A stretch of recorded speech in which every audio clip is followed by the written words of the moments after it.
मेरा नाम सुधा है। मैं हमेशा से गंभीर मिजाज की लड़की नहीं हूँ। शायद वक्त से पहले मैं बड़ी हो गई थी। हम दो बहन भाई थे। मेरा भाई मुझसे 10 साल बड़ा था। और माँ बाप, वो तो जैसे मुझे याद भी नहीं। मैं बहुत छोटी थी जब वो दोनों एक हादसे में चल बसे। माँ की गोद, बाप की छाँव मैंने सिर्फ तस्वीरों में देखी। मुझे याद है उन दिनों मुझे अक्सर डर लगता था। सन्नाटा, खामोश दीवारें और दिल में अजीब सी कश्मकश। लेकिन मेरे भाई ने मुझे कभी अकेलापन महसूस नहीं होने दिया। भैया मेरे लिए सिर्फ भैया नहीं, माँ बाप दोनों बन गए। वो खुद अभी जवानी की दहलीज पर थे, लेकिन मेरा हाथ ऐसे थामा कि कभी उसमें कोई कमी आने नहीं दी। सुबह मुझे स्कूल छोड़ने जाते, रात को सोने से पहले कहानी सुनाते। जब मुझे चोट लगती तो वही मरहम लगाते। मेरी जिंदगी में थोड़ा सुकून तब आया जब मेरे भाई की शादी हुई। मैंने कभी नहीं सोचा था कि कोई और औरत भी मुझे माँ जैसा प्यार दे सकती है। लेकिन मेरी भाभी ने ये साबित कर दिया कि खून के रिश्ते ही सब कुछ नहीं होते। कुछ रिश्ते दिल से निभाए जाते हैं। शादी के पहले दिन ही मेरे भैया ने भाभी से कहा, सुधा, मेरी सबसे बड़ी जिम्मेदारी है, इसे कभी ये महसूस नहीं होने देना कि तुम इसकी भाभी हो। माँ बनकर इसके साथ जीना। और भाभी ने सच में ये वादा निभाया। मैंने उनकी आंखों में कभी भी परायापन नहीं देखा। वो मेरे बाल ठीक करती तो इतनी नरमी से जैसे वाकई मेरी माँ हो। बीमार हो जाती तो रात भर जागती। मेरे कपड़े, मेरी पसंद, मेरी हर छोटी खुशी का वो खास ख्याल रखती थी। हम एक छोटे से घर में रहते थे। किचन से भाभी की हंसी की आवाज आती तो दिल को सुकून मिलता। भैया अक्सर ऑफिस से आकर थक कर बैठ जाते, लेकिन जैसे ही मुझे देखते चेहरे पर मुस्कुराहट आ जाती। एक दिन मैंने भाभी से पूछा, भाभी, अगर मेरी माँ जिंदा होती तो कैसी होती? वो मुझे सीने से लगाकर बोली, शायद उससे भी ज्यादा चाहने वाली। लेकिन मैं इतनी खुशकिस्मत हूँ कि भगवान ने मुझे ही वो मुकाम दे दिया है। ये सुनकर मेरे दिल में उनके लिए अजीब सी मोहब्बत घर कर गई। भाभी की बातों में मिठास थी, जो वक्त के साथ मेरे जख्मों पर मरहम बन गई। हर रविवार हमारा दिन खास होता। भैया मुझे पार्क ले जाते और भाभी मेरे लिए मूंगफली वाली चटनी, आलू वाले पराठे और दही बड़े तैयार करती। हम सब घास पर बैठकर हंसते, खाते और जी भर के खुशहाल लम्हे चुराते। एक बार भैया ने भाभी से कहा, जब सुधा हंसती है तो लगता है सारी दुनिया खुश हो गई है। भाभी हंसते हुए बोली, भगवान इसे हमेशा हंसता हुआ रखे। हम दोनों इसकी खुशियों के लिए ही तो जीते हैं। भाभी अक्सर मेरे साथ बैठकर मेरे सपने सुनती। सुधा, तुम क्या बनना चाहती हो? मैं कहती, मैं कुछ बड़ा बनना चाहती हूँ, अपने पैरों पर खड़ी होकर बिना किसी के सहारे जीने वाली। वो मुस्कुराकर कहती, तो फिर मैं प्रार्थना करूंगी कि तुम्हें ऐसा नसीब मिले कि कभी भी झुकना ना पड़े। मेरा बचपन कुछ लम्हों में ही नरमी से संवर गया। मेरे घर में प्यार का एक खास माहौल था। भाभी हर छोटे मौके पर मेरे लिए गिफ्ट जरूर लाती। जन्मदिन पर भैया हमेशा खुद मेरे लिए केक लाते। वो जानते थे कि मैं उन चीजों का इंतजार करती हूँ। कभी कभी रात को मैं जागती तो देखती भैया और भाभी मेरे कंबल को सीधा कर रहे होते। वो मेरे लिए सब कुछ थे, एक पूरा परिवार। ये सब कहते हुए भी मेरी आंखें भीगने लगती हैं। जिंदगी के बहुत से दिन शायद कभी वापस नहीं आएंगे, लेकिन उनकी खुशबू अभी भी मेरी आत्मा में बसी है। भैया का प्यार, भाभी की गोद, उनकी प्रार्थनाएं, सब कुछ। मेरी जिंदगी एक सामान्य और सुरक्षित रफ्तार से चल रही थी, जैसे कोई कहानी जिसके पन्ने धीरे धीरे पलट रहे हों। पढ़ाई पूरी होते ही सब कुछ बदलने लगा। वही घर, वही लोग, मगर बातों का रुख अब मेरे भविष्य की तरफ होने लगा था। भाभी अक्सर मेरी फाइलें, डिग्री और सर्टिफिकेट्स देखते हुए मुस्कुराती। सुधा, तुमने पढ़ाई में वाकई बहुत मेहनत की है। मैं सिर झुकाकर कहती, ये तो आप दोनों का साथ था, वरना अकेले क्या होता। मगर उस दिन कुछ अलग था। दोपहर के वक्त जब सब अपने काम में लगे थे, भाभी मेरे पास आई। हाथ में चाय का कप था। वो मेरे पास बैठी और बोली, सुधा, तुम्हारी पढ़ाई पूरी हो गई है। हम चाहते हैं तुम्हारी जिंदगी का अगला कदम भी खुशी से भरा हुआ हो। मैं नजर चुरा गई। मैं समझ तो गई थी कि वो किस बारे में बात कर रही हैं, मगर जानबूझकर मैं अनजान बन गई। कौन सा कदम भाभी? वो हंसते हुए बोली, अब ऐसी भी मासूम मत बनो, शादी की बात कर रही हूँ। मैं चाय का घूंट लेकर बोली, अभी तो मेरी पढ़ाई ही खत्म हुई है, इतनी जल्दी भी क्या है? जल्दी नहीं, वक्त की पहचान है। तुम्हारे भैया भी चाहते हैं कि तुम्हें एक अच्छा जीवन साथी मिले, जो तुम्हें वैसे ही समझे जैसे हमने समझा। मैं चुप हो गई। दिल में अजीब सी कश्मकश थी। शायद हर लड़की उस वक्त से गुजरती है। खुद को एक नए माहौल में रखने का ख्याल, एक नए रिश्ते में बंधने का ख्याल। कुछ डराता है, कुछ दिलचस्प लगता है। कुछ दिन बाद एक शाम भैया के फ़ोन पर किसी का मैसेज आया। भाभी जल्दी से किचन से निकली और भैया के पास बैठ गईं। वो कुछ देर चुप रहे, फिर मेरी तरफ देखा और कहा, सुधा, एक रिश्ता आया है तुम्हारे लिए। तुम्हारी भाभी के ही परिवार से है। इनका एक दूर का कजिन है, अमर। मैंने चौंक कर भाभी को देखने लगी। वो खामोश थी। क्या वो जानते हैं कि मेरा रिश्ता तुम लोग क्यों कर रहे हो? मैंने पूछा। भैया ने नरमी से कहा, जानते हैं। और अमर खुद तुम्हारे बारे में पहले से ही सुनता आया है। पहले तो मुझे अजीब लगा कि कोई मुझे जानता है और मैं उसे नहीं जानती, लेकिन फिर सोचा परिवार के अंदर का रिश्ता है, शायद बात होती रहती हो। 2 दिन बाद अमर अपनी माँ के साथ हमारे घर आया। मैं ऊपर अपने कमरे में थी। दिल की धड़कन तेज हो गई, जैसे कोई एग्जाम का रिजल्ट आने वाला हो। मुझे भाभी बुलाने आई और बोली, बस नीचे आ जाओ, बात हो जाएगी। देखो लोग अच्छे हैं, हमें जल्दी नहीं है, तुम्हारी मर्जी जरूरी है। मैं नीचे गई। अमर सोफे पर बैठा था, ठीक ठाक सा, बहुत ही संजीदा मगर सुकून भरा चेहरा। उसकी आंखों में कॉन्फिडेंस था। उसने मुस्कुराकर मुझे देखा। मैंने नजर झुकाकर मुस्कुराहट में ही जवाब दिया।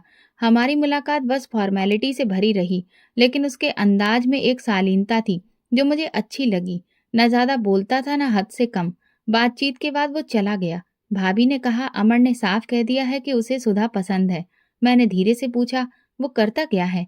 एक प्राइवेट कंपनी में इंजीनियर है। सीधी जिंदगी गुजारने वाला लड़का है। अपने काम से काम रखता है। अगले दिन भैया ने मेरी राय पूछी। सुधा, हमें जबरदस्ती नहीं करनी। तुम्हारा क्या फैसला है? तुम राजी हो तो बात आगे बढ़ाएं। मैं कुछ देर चुप रही, फिर धीरे से कहा, हाँ, मुझे वो ठीक लगा। रिश्ता तय हो गया। हमारे घर में खुशी का माहौल हो गया। भाभी ने शादी की तैयारियां शुरू कर दी। वो मेरे साथ बाजार जाती, कपड़े, जेवर, हर चीज में मेरी पसंद का ख्याल रखती। सुधा, तुम्हें बस खुश रहना है। मैं चाहती हूँ कि तुम्हारा घर ऐसा हो जहाँ तुम्हारी हंसी गूंजे। भाभी की ये बात मुझे हमेशा याद रही। अमर से फोन पर कभी कभी बात हो जाती। वो संजीदा और धीरे से बात करता। उसने कभी भी कोई हद पार नहीं की। एक दिन उसने कहा, सुधा, मैं चाहता हूँ कि हम दोनों एक दूसरे के लिए सुकून बने। शादी की तारीख तय हो गई। 6 महीने बाद। उन महीनों में मेरी जिंदगी एक नया मोड़ लेने लगी। सपनों में नए रंग भरने लगे। शादी का दिन था तो सब कुछ सपने जैसा लग रहा था। घर में रोशनी, मेहमानों की चहल पहल और दिल में अजीब सी खुमारी। भाभी मेरे कपड़ों की सिलबटें ठीक करती रही। बार बार कहती, आज तो मेरी गुड़िया लग रही हो।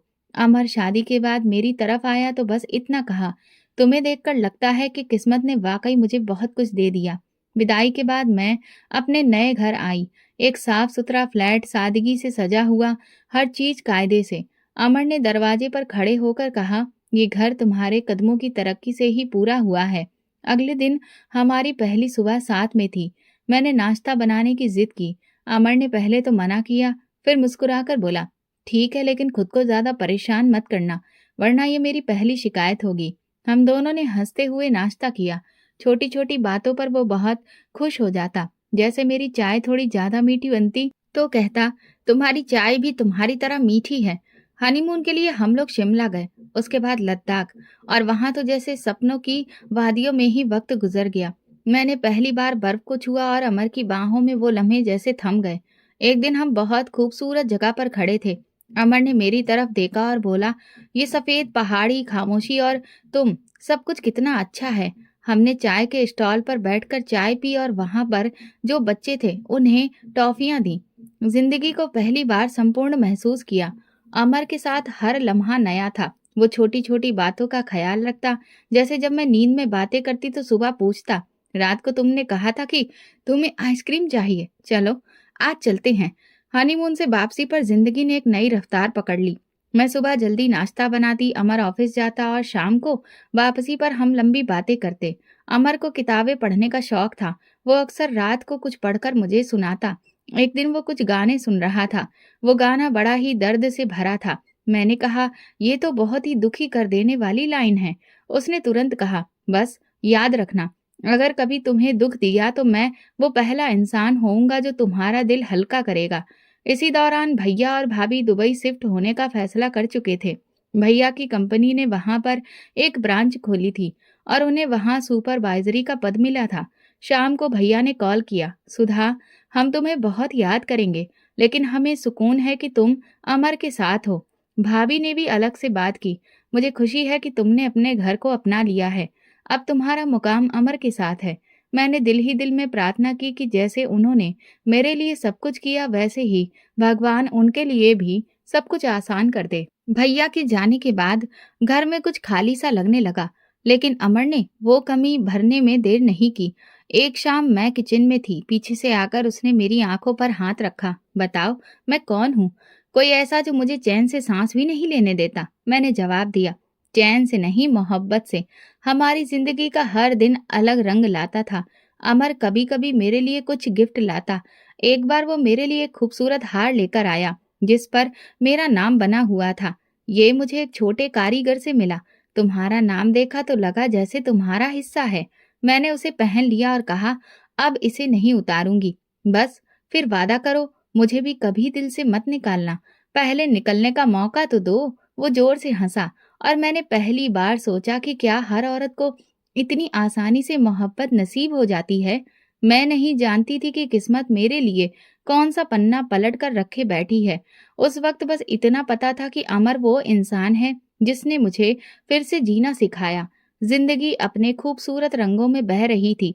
सुबह की चाय, शाम की बातें, रात के किस्से। हमारी नई शादी को 6 महीने होने को आए थे और अमर के साथ हर दिन एक नया अनुभव था। वो जिंदगी को सादगी में जीने वाला इंसान था, लेकिन उन दिनों मेरे शरीर और व्यवहार में एक अजीब सा बदलाव आ रहा था।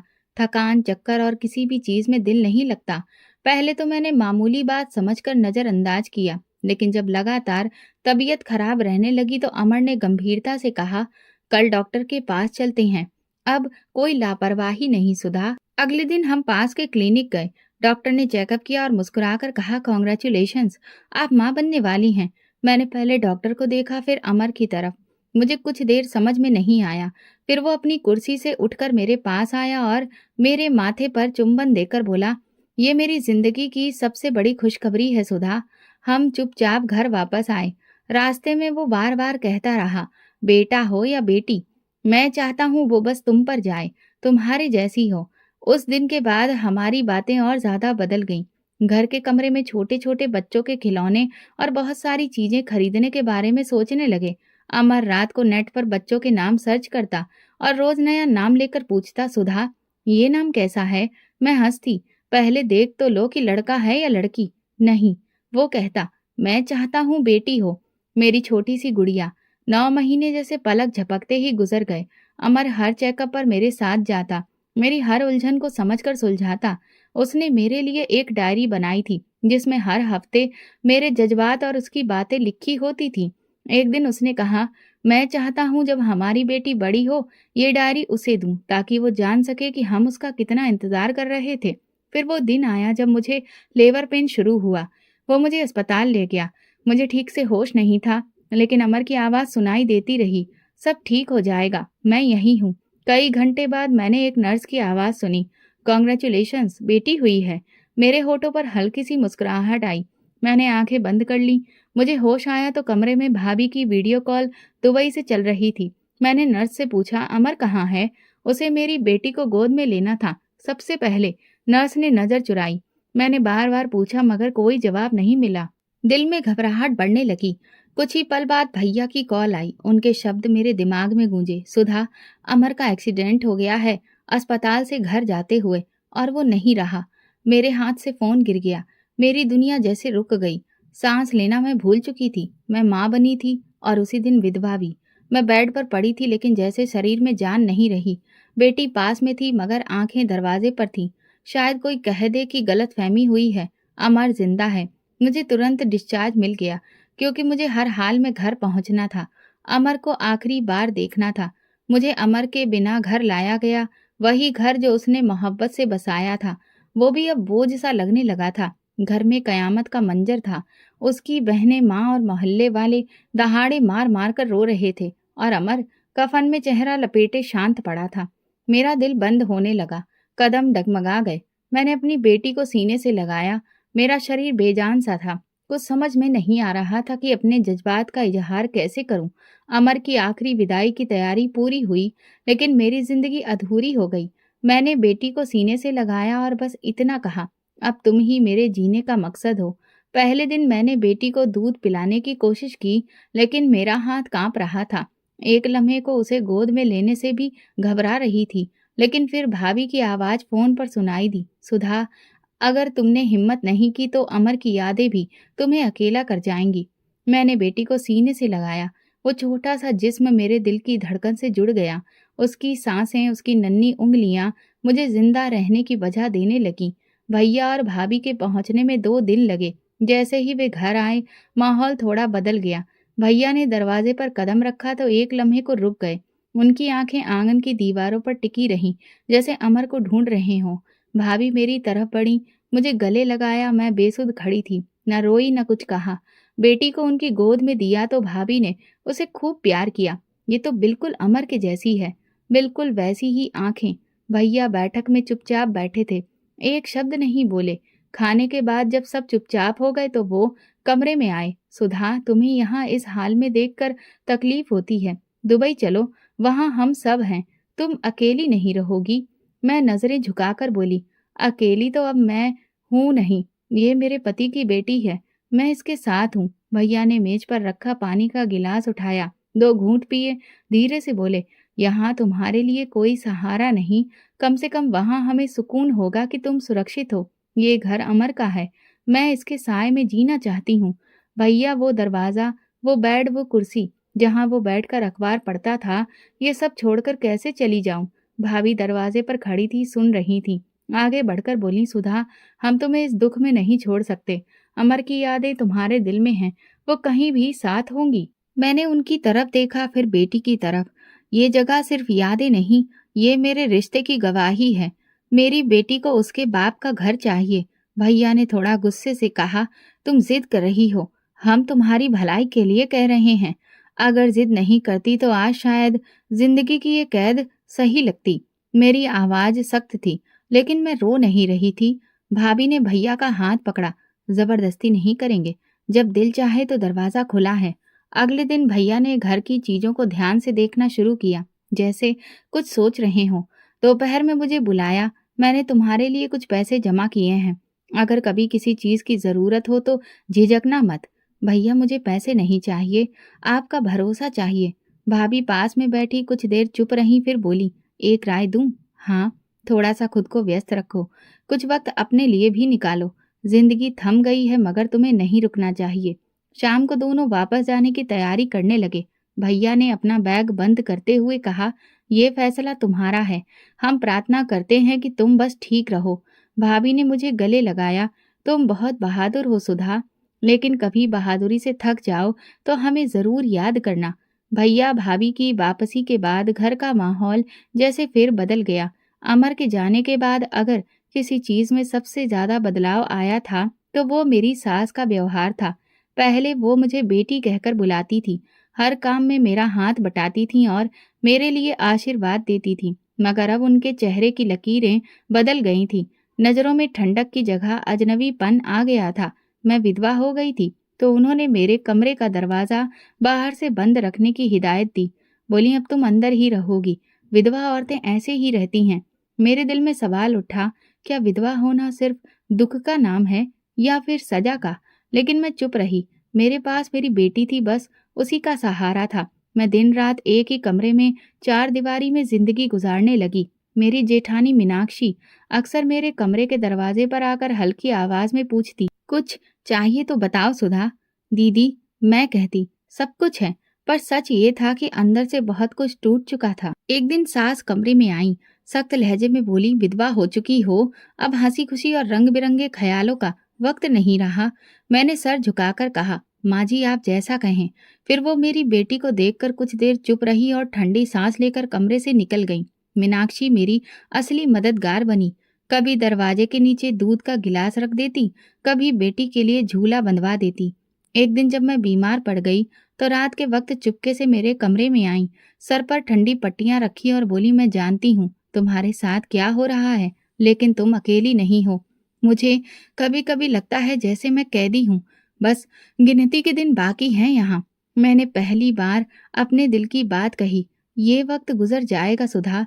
तुम जैसी लड़कियां कमजोर नहीं होती, बस खामोश होती हैं।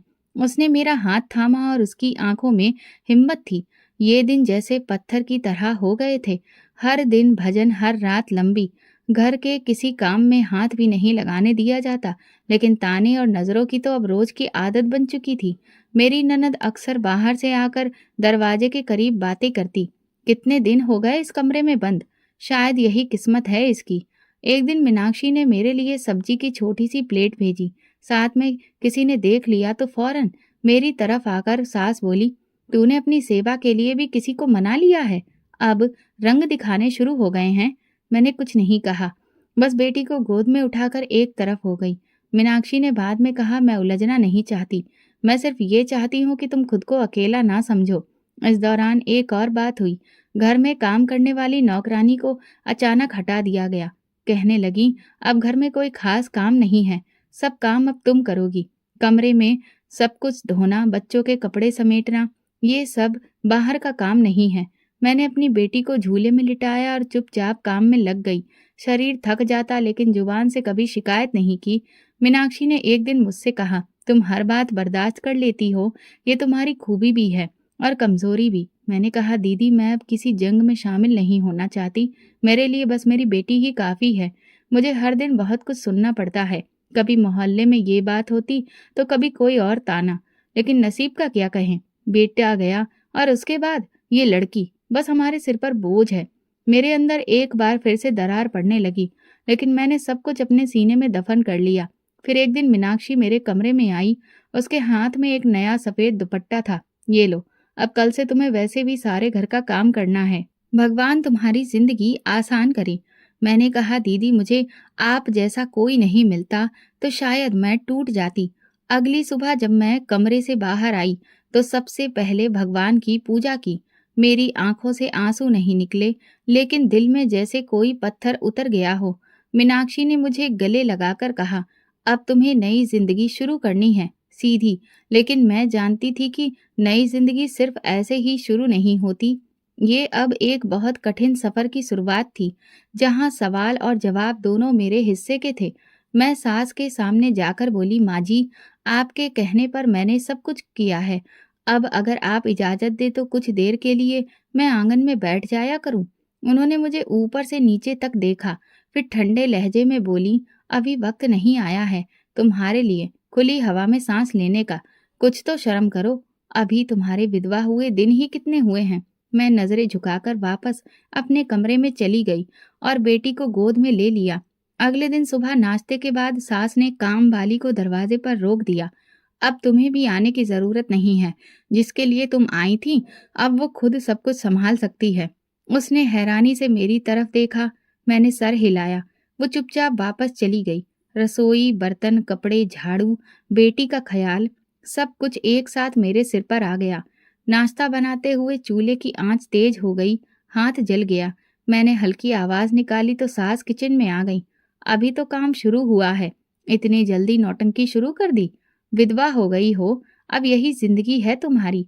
मीनाक्षी जो किचन के दरवाजे पर खड़ी थी तुरंत आगे बढ़ी। माँ जी, इसका हाथ जल गया है, थोड़ा तो ख्याल करिए। सास ने उसे घूर कर देखा। तू ही तो है जिसने इसके नखरे पाल रखे हैं। पहले पति ने सिर पर चढ़ाया था, अब तू चढ़ा रही है। मीनाक्षी खामोश हो गई। उसने मेरे जख्म पर पानी डाला, पट्टी बांधी और फिर मैं चुपचाप काम में लग गई। अगले दिन मीनाक्षी ने कहा, सुधा, मैं चाहती हूँ कि तुम कुछ रंग बिरंगे कपड़े पहनो, इससे तुम्हारा दिल बहलेगा। अब तो तुम्हें विधवा हुए काफी दिन बीत गए हैं। मैंने अलमारी से हल्के गुलाबी रंग का एक सूट निकाला, प्रेस किया और पहन लिया। जैसे ही आंगन में निकली, ननद बैठक में बैठी थी। एक दूसरे के कान में कुछ कहा और दोनों हंसने लगीं। यही दिन रह गए थे देखने को। अब तक तो बड़ी सीधी सादी घूमती थी, आज देखो रंगीन कपड़े पहन लिए। वाह भाभी, मैं कुछ कहने ही वाली थी कि सास अंदर आ गई। मेरी तरफ देखकर गुस्से से बोली, क्या यही दिन दिखाने के लिए इतने दिनों का इंतजार किया? सफेद रंग के कपड़ों के दिन गए तो फैशन याद आ गया। माँ जी, ये कोई शौकीनिया कपड़े नहीं हैं। मीनाक्षी दीदी ने ही कहा था कि, तो क्या, अब इस घर में वही फैसला करेगी। मैं जिंदा हूँ अभी, और जब तक मैं हूँ इस घर में, विधवा के रंग सफेद के सिवा और कुछ नहीं होगा। मैंने सूट उतारा, दोबारा सफेद कपड़े पहने और खुद को शीशे में देखा। वही चेहरा, वही आंखें, मगर जैसे रोशनी बुझ गई हो। शाम को मीनाक्षी मेरे पास आई। माफ करना, मेरी राय तुम्हारे लिए परेशानी बन गई। दीदी, शायद ये घर मुझे एक ही रंग में देखना चाहता है। दिन गुजरते गए और कामों का बोझ बढ़ता गया। सुबह की चाय से लेकर रात के बर्तनों तक हर काम मेरी जिम्मेदारी बन गया। बेटी को गोद में लेकर फर्श से साफ करती, कभी उसे लिटाती, कभी रोटी सेकने के दौरान उसे झूले में हिलाना पड़ता। एक दिन खाना बनाते हुए आटा खत्म हो गया। मैंने ननद से कहा, जरा दुकान से आटा ले आओगी? बेटी को मैं अकेले नहीं छोड़ सकती। अच्छा, तो हम तुम्हारे नौकर हो गए हैं? उसने ताना देते हुए कहा। अभी तो कुछ महीने ही हुए हैं पति के मरने के, और हुक्म चलाने लगी हो? मैंने कोई हुक्म नहीं दिया, बस कहा था, तू अपनी हैसियत समझ ले। विधवा हो गई है और विधवा औरतें जुबान नहीं चलाती। सास किचन में आई। अब तो इस घर में रहना है तो जुबान बंद रखनी होगी और हर काम खुद करना होगा। जिसका पति नहीं रहता उसका सहारा सिर्फ काम होता है। मैंने आटे की थैली उठाई और खुद ही दुकान की तरफ निकल गई। रास्ते में एक पुरानी पड़ोसन मिल गई। कहने लगी, तुम खुद आटा लेने आई हो? बच्ची को कौन देख रहा है? घर में सब लोग हैं। मैंने जवाब दिया और जल्दी वापस निकल ली। उस रात मीनाक्षी ने मुझे खाने पर बुलाया। बच्चों के साथ बैठी तो लगा जैसे कुछ लम्हे आसान हो गए हैं। उसने कहा, तुम्हें थोड़ा वक्त अपने लिए भी निकालना चाहिए। समय तो बचता ही नहीं है दीदी। सारा दिन काम और बेटी की जिम्मेदारी। कम से कम रोज 10 मिनट मेरे साथ चाय ही पी लिया करो। बस इतना वादा करो। मैंने सिर हिलाया। उसी रात पहली बार मुझे नींद आई। दूसरी सुबह फिर वही रूटीन, लेकिन अब मन में मीनाक्षी दीदी का वादा था। सास के ताने, ननद की जहर भरी नजर, सब कुछ जस का तस। फिर भी मैं हर रात उसे 10 मिनट की चाय का इंतजार करती। एक दिन बेटी को गोद में लिए सोच रही थी, अगर ये सब मेरे साथ हो सकता है तो कल किसी और के साथ भी हो सकता है। मुझे कुछ बदलना होगा। मगर वो सोच अभी कच्ची थी और मेरा हौसला मुझे खामोश रहने पर मजबूर कर रहा था। मैं सिर्फ सह रही थी, झेल रही थी और अपनी बेटी की आंखों में वो रोशनी तलाश रही थी जो कभी मेरे चेहरे पर थी। उसी दिन सुबह से मौसम भारी था। बादल आसमान पर थे, हवा में नमी थी। मैंने अपने काम निपटाना शुरू किया। बच्चों की यूनिफॉर्म प्रेस की, नाश्ता तैयार किया और फिर बेटी को झूले में लिटा दिया। सास जल्दी उठ गई। ननद भी कॉलेज की तैयारियों में थी। वैसे 3 कपड़ों की 2 बड़ी बाल्टियां जमा हो चुकी थीं और मीनाक्षी दीदी अभी सो रही थी। आम दिनों में कपड़े धोने के बाद फैलाने का काम वही संभालती थी, क्योंकि मैं छत पर नहीं जाती थी। लेकिन आज सास ने मुझे आवाज दी, कपड़े उठा और ऊपर फैला। मीनाक्षी को परेशान मत कर, वो सोती रहेगी तो ठीक है। माँ जी, मैं छत पर नहीं जाती, आपको पता है आसपास की छतें। उन्होंने बीच में बात काटते हुए कहा, चुप कर जा, ज्यादा महारानी बनने की अपनी आदत खत्म कर दे। विधवा हो गई है, अब यही काम करने हैं तुझे। मैंने बेटी को झूले में लिटाया, कपड़े संभाले और फिर धीरे धीरे सीढ़ियां चढ़ने लगी। दिल में अजीब सी बेचैनी थी, लेकिन कोई रास्ता नहीं था। छत पर पहुंची तो बादल और ज्यादा गहरे हो चुके थे। मैं जल्दी जल्दी कपड़े तार पर डालने लगी। जब आखिरी चादर फैला रही थी तो अचानक से ठंडी हवा का झोंका आया और फिर बारिश जोर से शुरू हो गई, जैसे कि आसमान फट पड़ा हो। मैं कपड़े समेटने लगी, कपड़े बारिश में भीगने लगे। मेरा दुपट्टा भी पानी से भर गया। जैसे ही मैंने आखिरी सलवार तार से उतारी, मेरी नजर सामने कमरे के दरवाजे पर पड़ी। वहीं कबीर भाई खड़े थे, छत के कमरे में मेरी तरफ घूरते हुए। उनकी आंखों में जो कुछ था वो नजर बर्दाश्त करनी मुश्किल थी। वो मुस्कुरा रहे थे, वही मुस्कान जो इंसान की रूह में जहर घोल दे। मैंने फौरन नजरें नीचे कर ली, कपड़े उठाए और दुपट्टा संभालते हुए भागती हुई नीचे आ गई। सीढ़ियां उतरते ही सास सामने आ गई। क्या हुआ है, ऐसे क्यों भाग रही हो? कपड़े किधर हैं? बारिश आ गई है माँ जी। और मैं रुक गई। फिर हिम्मत करके कहा, कबीर भाई वो ऊपर थे, मुझे अजीब नजरों से देख रहे थे। मेरी नजर कमरे से निकल आई। मीनाक्षी दीदी भी आ चुकी थी। मेरी बात सुनकर मीनाक्षी दीदी की आंखों में हैरत आई, लेकिन सास का चेहरा सुर्ख हो गया। क्या बकवास कर रही है? मेरे बेटे पर इल्जाम लगा रही है? अम्मा, मैं झूठ नहीं बोल रही। वो मेरी तरफ ऐसे देख रहे थे जैसे। खामोश। सास ने मेरे मुंह पर जोर से चांटा मारा। बदकिरदार कहीं की, अपने पति अमर के मरने के बाद अब मेरी जवान औलाद पर नजरें डाल रही है। शर्म नहीं आई? मैं पीछे हटी, लेकिन नंदों ने घेर लिया। यही रह गया था, पहले हमारे भाई को खा गई, अब दूसरे पर नजर डाल रही है।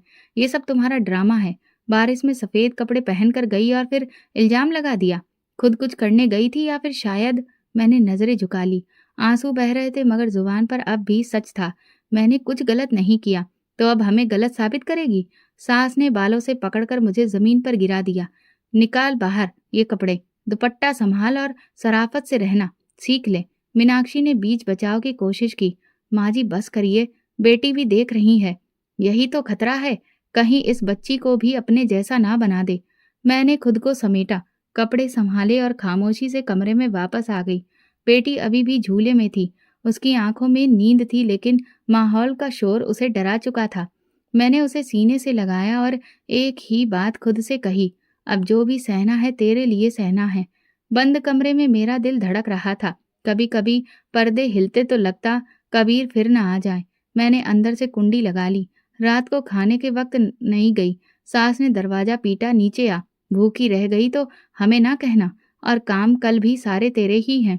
मैंने जवाब नहीं दिया, सिर्फ बेटी के हाथ थामे रही। वो मेरी ढाल थी, मेरी गवाही थी।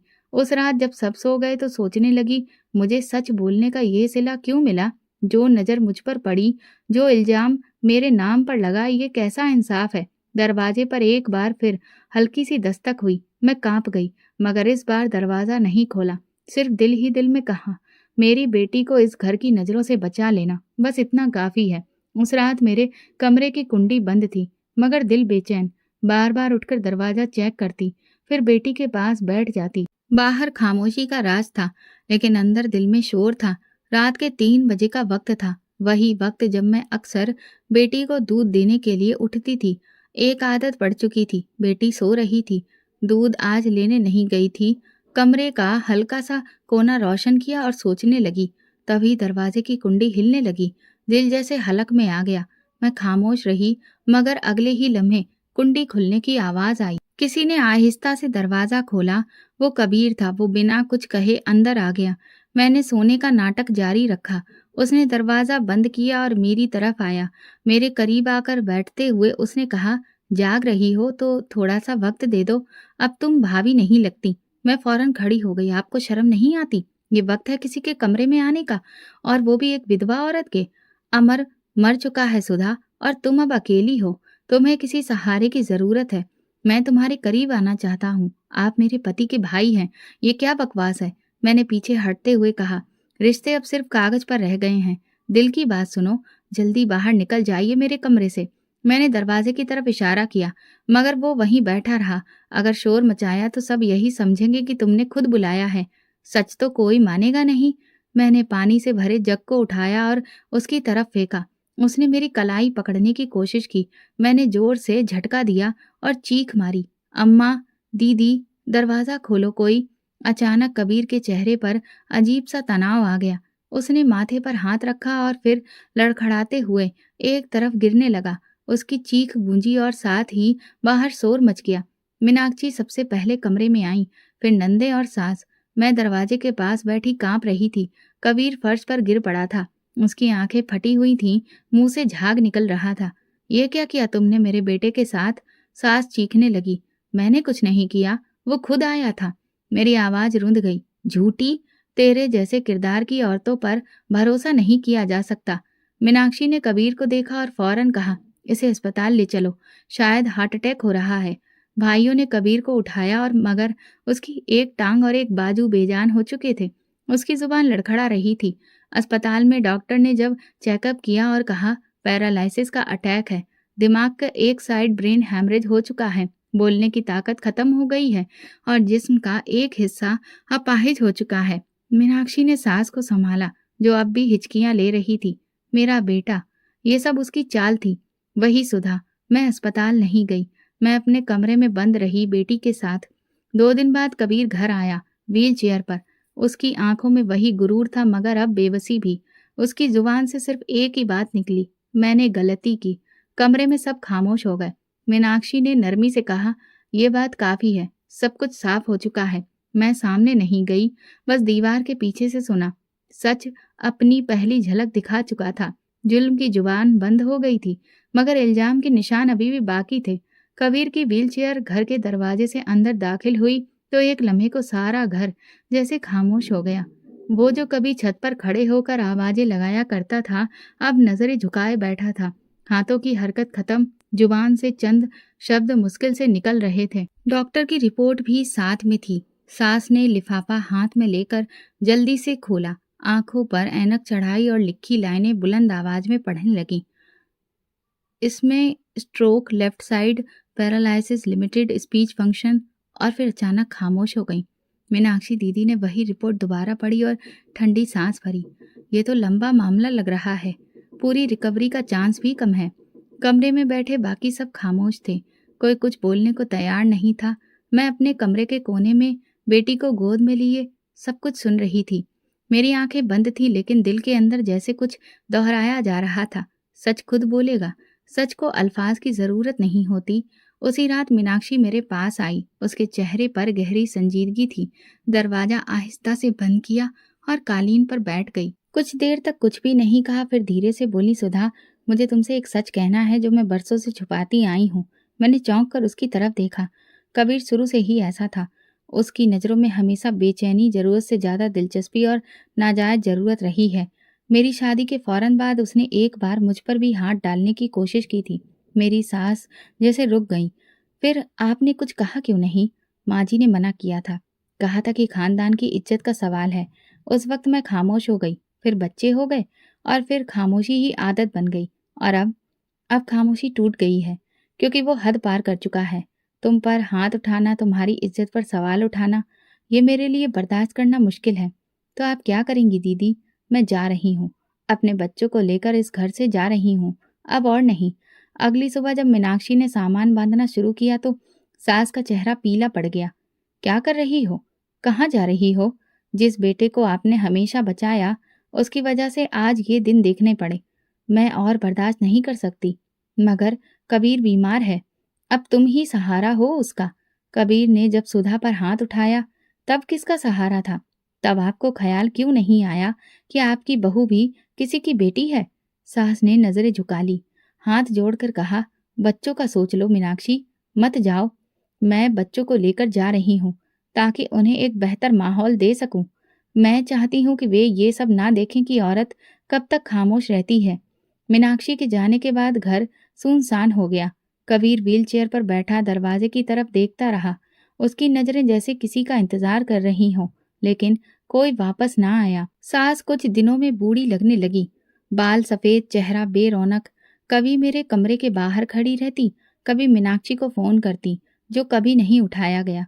एक दिन वो मेरे पास आई, उनकी आवाज में पहली बार नरमी थी। सुधा, तूने जो कहा वो सच था, मैं मानती हूँ। मैंने तुझ पर जुल्म किया। अब मानने से क्या फर्क पड़ेगा माँ जी, वक्त निकल चुका है। बस एक बात कह दूं, जी, मैं रोज कबीर को तेरे दरवाजे के बाहर व्हील चेयर पर बिठा देती हूँ, शायद तू माफ कर दे। वो खामोशी से चली गई। उनकी पीठ झुकी हुई थी, जैसे वक्त के बोझ ने थका दिया हो। उस दिन के बाद सास की आंखों में अक्सर नमी दिखाई देती। कबीर अक्सर दरवाजे के पास बैठा रहता, आसपास खेलते बच्चों को देखता, लेकिन उनकी हंसी उस तक नहीं पहुंचती। कबीर व्हील चेयर पर बैठा रहता था और सास दरवाजे पर। हर आते जाते शख्स की आंखों में एक सवाल होता और जवाब वो खुद ही अपने अंदाज से दे देती। घर में अभी भी खामोशी थी, लेकिन अब वो खामोशी अंदर तक नहीं जाती थी। मैंने अपने कमरे की दीवारों से नजरें हटाना शुरू कर दी थी। मीनाक्षी भी जा चुकी थी और मैं जानती थी कि अगर मैं भी अब ना बदली तो मेरी बेटी भी इस माहौल में पलकर बड़ी होगी। मुझे वो नहीं चाहिए था, मुझे उसके लिए एक नया आगाज चाहिए था। एक दिन जब सास कमरे में आई तो उनके हाथ में पुराना एल्बम था। उन्होंने मेरे सामने रख दिया। ये अमर की तस्वीरें हैं, शायद तुम रखना चाहो। मैंने एल्बम खोला। हर तस्वीर एक दास्तान थी। अमर के हंसते चेहरे, उसकी बाहें, उसकी बातें, सब जिंदा हो गए। मैंने तस्वीर के किनारे पर लिखी लाइन पढ़ी, सुधा के साथ हर दिन मैं खुशी है। मेरी आंखें भीग गईं, मगर दिल में दर्द नहीं था। मैंने सास की तरफ देखा।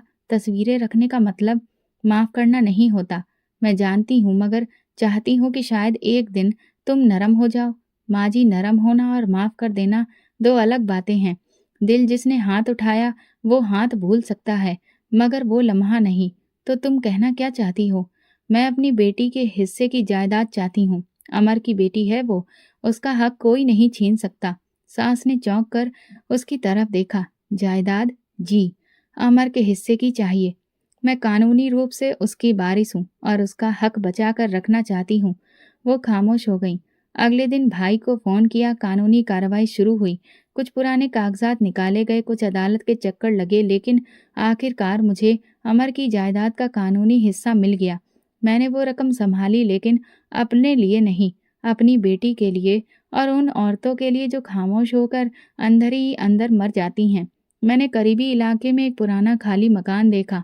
वो जगह कच्ची जरूर थी, लेकिन मेरी नज़र में वो एक नई शुरुआत थी, जिस पर नई जिंदगी शुरू करनी थी। मैंने वहाँ एक कोचिंग शुरू करने का इरादा किया, जहाँ विधवा औरतें, बेसहारा बच्चियाँ पढ़ सकें, खुद को संवार सकें, जीने की वजह पा सकें।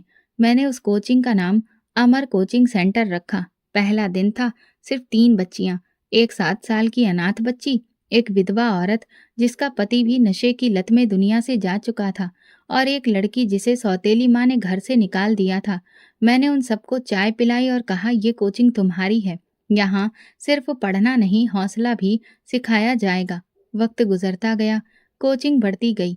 मैंने एक छोटा अनाथालय भी साथ में ही बना दिया। एक छोटा सा कमरा जहाँ बच्चे सोते, एक किचन जहाँ खाना बनता और एक लाइब्रेरी जहाँ कुछ पुरानी किताबें रख दी गईं। बेटी अब बड़ी हो रही थी। वो स्कूल जाने लगी थी और शाम को कोचिंग में मेरे साथ बच्चों को कहानियां सुनाती। एक दिन सास कोचिंग के दरवाजे पर आई। वो व्हीलचेयर में कबीर को लेकर आई और बाहर खड़ी हो गई। यही कोचिंग है, वो धीरे से बोली। सब कहते हैं यहाँ हौसला मिलता है, सुकून मिलता है। मैं दरवाजे पर आकर रुक गई। ये जगह उस हर इंसान के लिए है जिसका दिल साफ हो, जिसे कुछ सीखना हो, कुछ बदलना हो।